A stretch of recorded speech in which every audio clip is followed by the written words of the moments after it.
Hey guys, Silly Tuck here, and I am back with episode 5 of Total Extreme Wrestling 2013. This is the final show for August, and yeah, so I just want to see where we're going to put our show this week. It is once again in New Jersey in the Sun National Bank Arena, and let's go! So there are 3 pre-show matches this week. It includes this match right here. ODB versus the debuting Alissa Flash. Alissa Flash? Maybe. I don't know how to pronounce her name. I'm going to call her Alissa Flash. If I'm wrong, somebody let me know. Anyways, just a squash match to get her over. It gets a C. That's a really good rating. She comes in, beats ODB, and Alissa Flash has debuted. Her cocky gimmick has gotten an initial A-star rating. So that's definitely good. Yeah. Lovely. So this match right here. Match had some good action, but not much in the way of heat. Lashley defeated Eric Young in 7:48 by pinfall with a spear. That's a C-. Lashley seemed off his game tonight. Thank God I didn't put him on the main show. And the final pre-show match of the night is a kind of rerun from last week. Oh, wow, it even ended the exact same with the submission. Anyways, Austin Aries defeats Sonata. Once again, putting Austin Aries over. All right, so to open up the show, it opens up a little bit differently this week with Jeff Hardy coming down to the ring, and he talks about how him and his brother Matt, I was about to say him and his brother Jeff and Jeff Hardy, done. Anyways, should be tag team champions, and that the Wolves are definitely going to lose at our upcoming pay-per-view. Davey Richards, of course, is like, what? What are you talking about? No, none. Yeah, and so he is like, we will beat you, and Jeff Hardy's like, we're gonna beat you.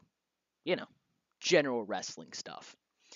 Yeah, so I'm definitely gonna put pre-booking in there, and Bound for Glory is our next pay-per-view.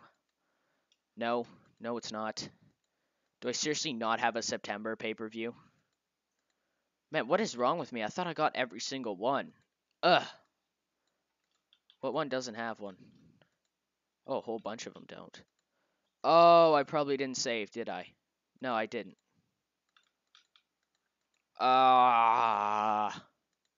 Whatever. Anyways, yeah, that will be a match for upcoming pay-per-view, obviously. And, yes, so sweet. With another B. Lovely. In a match that has some good action, but not much in the way of heat, the Wolves defeated the Hardys in 10-12 when Eddie Edwards defeated Matt Hardy by pinfall with a chin checker. Yeah, so the Wolves get their win back against the Hardys. And this right here is looking to be an amazing rivalry, the two of them. It's just working really well. The two of them, the four of them. Blah, blah. So in the ring, James Storm is in the ring. James Storm is in the ring. Whatever. So James Storm is in the ring, and he talks about how everything has a future. And on the other side of the present, obviously, there's the future. And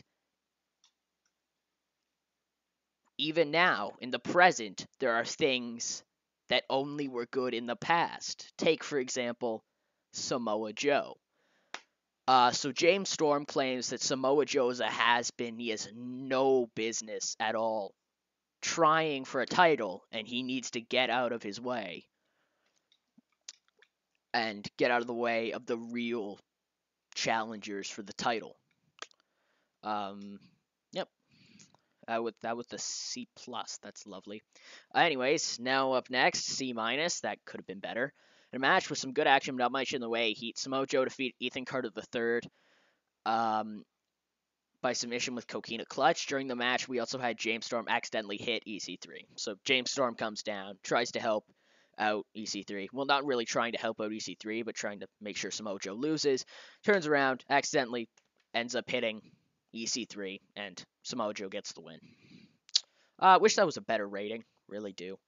Wow, with a D+. Ooh, man.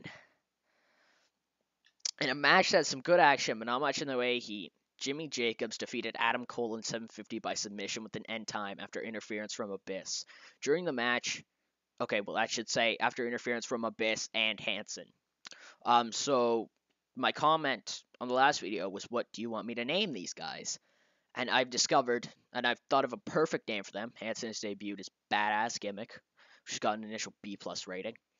Yeah, so, up next, D-. Jesus!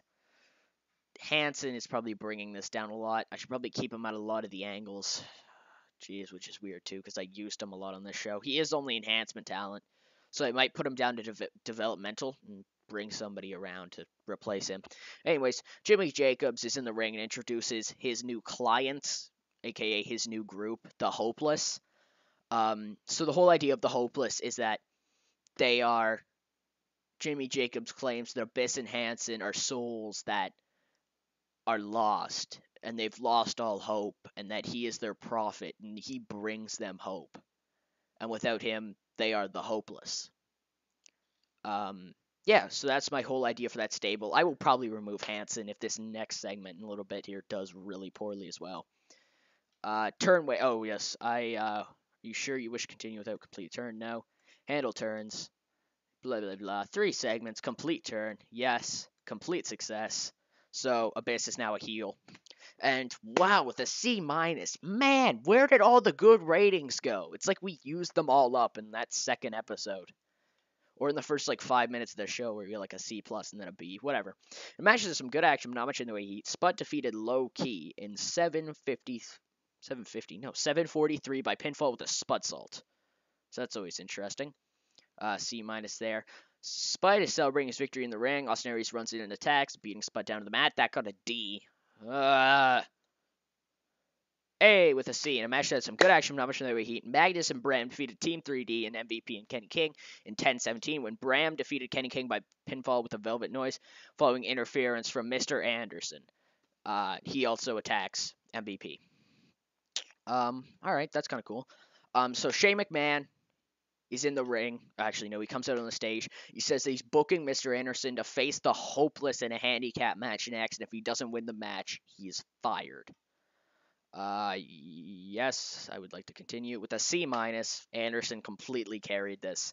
An extremely short match. Mr. Anderson defeated the Hopeless in 4:35, when Mr. Anderson defeated Abyss by pinfall with a mic check. During the match, we also saw Adam Cole run and attack Abyss and also attack Hanson. Yeah, Mr. Anderson seemed off his game tonight. That's a little concerning. Christy Hammy is in the ring, talking about how good he is. Once again, I'm still questioning that. Anyways, up next, ladies and gentlemen, we will find out who is this force that Christy Hemme has been talking about. And I know last episode there was a complete chance for you to see it. And, well, here we go. That's a D. Game, why do you hate me? The Motor City Motor City Machine Guns make a spectacular over-the-top entrance, which gets a D. Wait, Chris Sabin and Christy Hemme are a very poor combination. They do not click at all. Hey, I got a C+ at least. Match had some good action. Much in heat. The Bromance defeated the Motor City Machine Guns in 8:08 when Jesse defeated Alex Shelley by pinfall using underhanded tactics. So, we need to get Christy Hemme away from Chris Sabin. And in our main event, Jesus, that's only a C+. This is going to be a really bad show. Match just has some good action and average heat. James Storm defeated Bobby Roode in 8:02 when Bobby Roode was counted out while fighting Lashley at ringside. And that is how the show ends.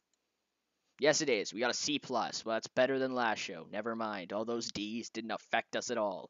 Thanks, Jeff Hardy, Matt Hardy, Davey Richards, and Eddie Edwards. You carried this entire show. Anyways, guys, if it takes forever like usual, I'm going to just end up pausing it. Yes, and it will. Alright. I'll talk to you guys in a second. We are back. And so, we have unread emails waiting. Anything cool? Ooh, WCW had its first show last night with a C-. Wow. WCW. This is so good. Elijah Burke defeated Cody Hall in a D+. That's my boy down there, Cody Hall, Scott Hall's son. Interview with Elijah Burke after the match. That's an inside joke. J.D. Michaels and Mike Bennett defeated Nikki Benz and Mason Cutter. Never heard of any of those guys.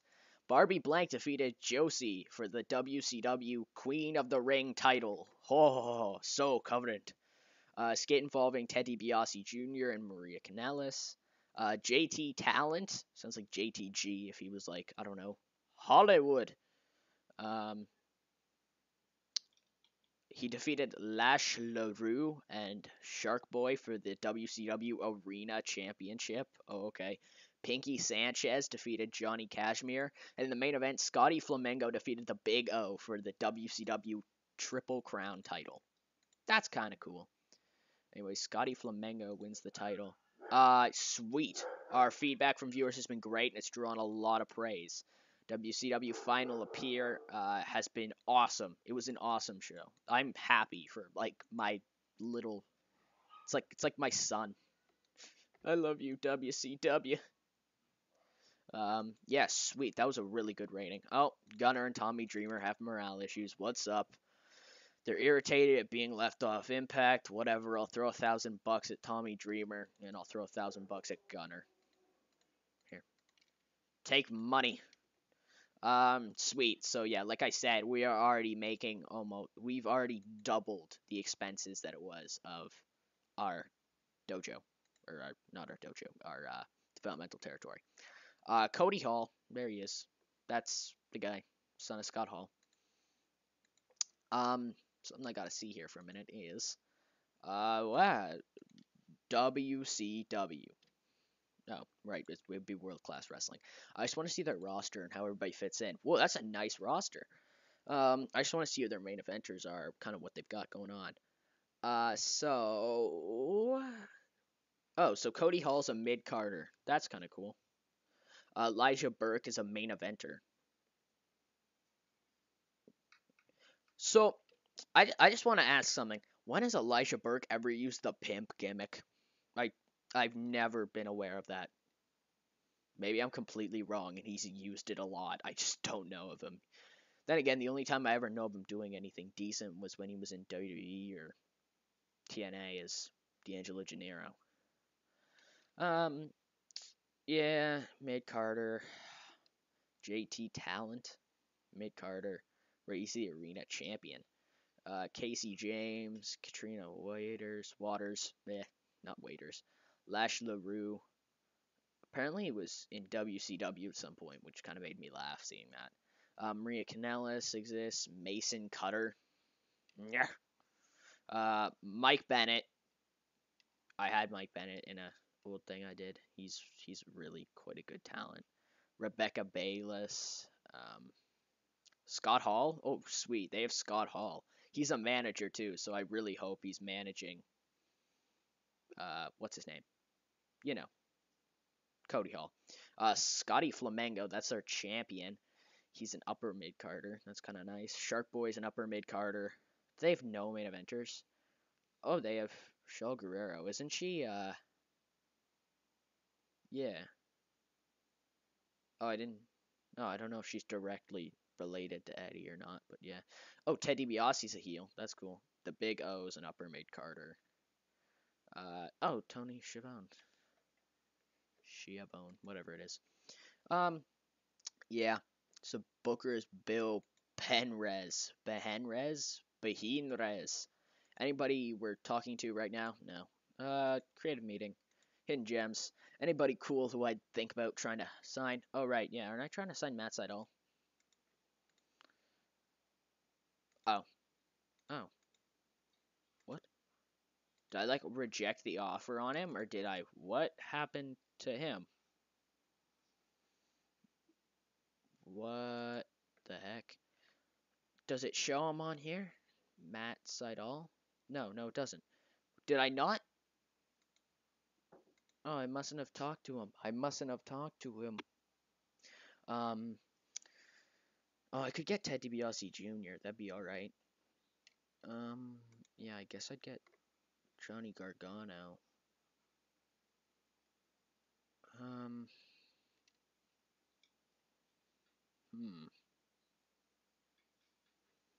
Popularity. D- against Sydals, who is a D-. That's lovely.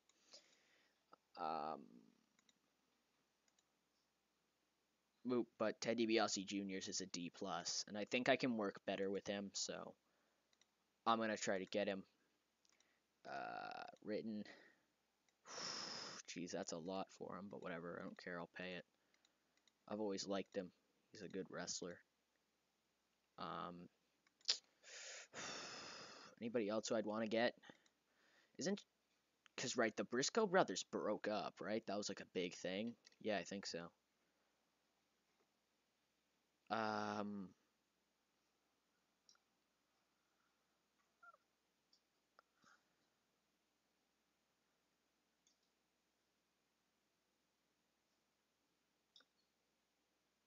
Yeah, who knows? Anyways, Time Decline. That's looking all right. There was one person who I wanted to look at because I knew they would go really well. Oh, right. I wanted to see if there was somebody who I can get to like replace Hanson because I don't think he's gonna work. I know whoever it was that commented, thank you for the idea. I love the idea of Abyss, but he's just not gonna work. Bram. No, but Bram's with Magnus, and I can't really bring Magnus into that group. He's too clean, like he's too clean cut athlete, that kind of type thing. Like Bram would work well. I don't think anybody else would though. Like that's the thing. Cause like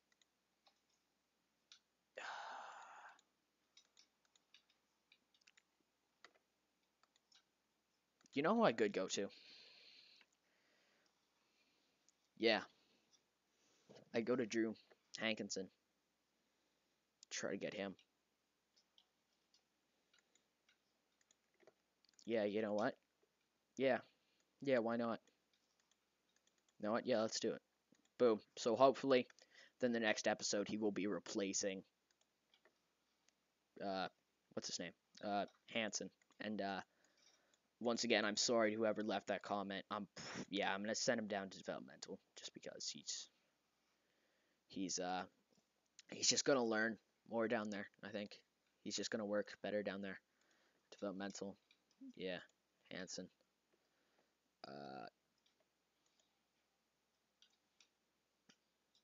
Yeah. Anyways, what is Hanson's popularity? Yeah, that's E's and F's. That's worse than Cody's. So if I really wanted to bring up somebody, it could be Cody Hall, Scott Hall's son.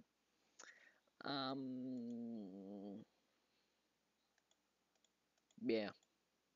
Oh, Adam Pierce. No, Adam Pierce just. Yeah, whatever. Um, yeah. So thanks for watching. I